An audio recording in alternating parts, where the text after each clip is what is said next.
Hello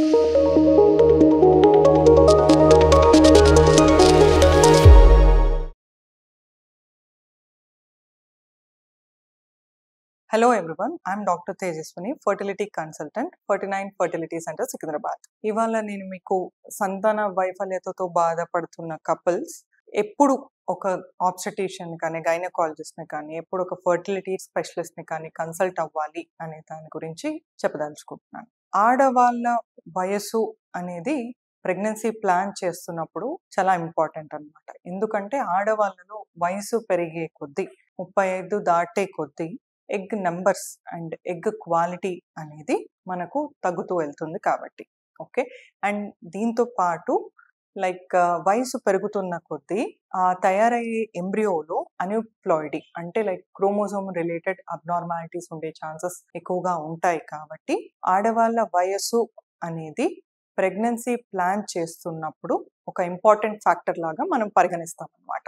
so ఆడవాళ్ళ వయసు మనకు 35 లోపలే ఉంది, మ్యారేజ్ అయ్యి 1 year అయింది, న్యాచురల్గా ట్రై చేశాక కూడా ప్రెగ్నెన్సీ రావట్లేదు, 1 year ట్రై చేశాము అన్నప్పుడు అలాంటి కపుల్స్ 35 years లోపల ఉన్న వాళ్ళు 1 year న్యాచురల్గా ట్రై చేశాక అవ్వట్లేదు అన్నప్పుడు ఒక బేసిక్ ఫర్టిలిటీ ఎవాల్యుయేషన్ అనేది చేసుకోవడం అనేది ఇంపార్టెంట్ అన్నమాట.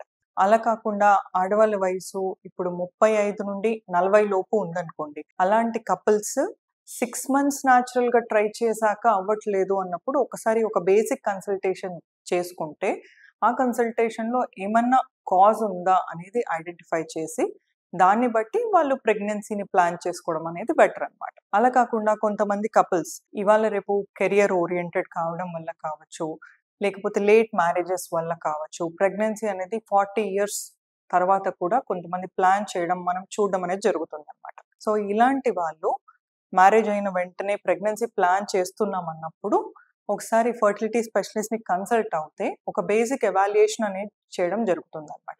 ఈ బేసిక్ ఎవాల్యుయేషన్లో మనకు ఫాలికల్ నెంబర్స్ ఎలా ఉన్నాయి అంటే దాన్ని బట్టి మనకు ఎగ్ కౌంటే ఒక అంచనా వచ్చే ఛాన్స్ ఉంటుంది అనమాట. అండ్ దీంతో పాటు కొన్ని బ్లడ్ టెస్ట్ ఇఫ్ నీడెడ్ అంటే షుగర్ టెస్ట్ కావచ్చు, థైరాయిడ్ టెస్ట్ కావచ్చు, అండ్ ఇఫ్ నెసెసరీ ఏఎంహెచ్ అనే ఒక బ్లడ్ టెస్ట్ కూడా మనకు ఫాలికల్ నెంబర్స్ అనేవి చూసుకోవడానికి చేయడం అనేది జరుగుతుంది అనమాట. సో ఈ బేసిక్ ఎవాల్యుయేషన్ తర్వాత వాళ్ళకు ఐడెంటిఫై అయిన ఫ్యాక్టర్ని బట్టి ఫర్టిలిటీ ట్రీట్మెంట్ అనేది సజెస్ట్ చేయడం జరుగుతుంది అనమాట. సో ఆడవాళ్ళ వయసును బట్టి వాళ్ళు ప్రెగ్నెన్సీ ప్లాన్ చేస్తున్నారు అంటే ఎప్పుడు డాక్టర్ని కన్సల్ట్ అవ్వాలి అనేది కూడా వాళ్ళకు ప్రెగ్నెన్సీ ప్లాన్ చేయడంలో తొందరగా అవుట్కమ్ రావడానికి ఛాన్సెస్ బెటర్గా ఉంటాయి అన్నమాట.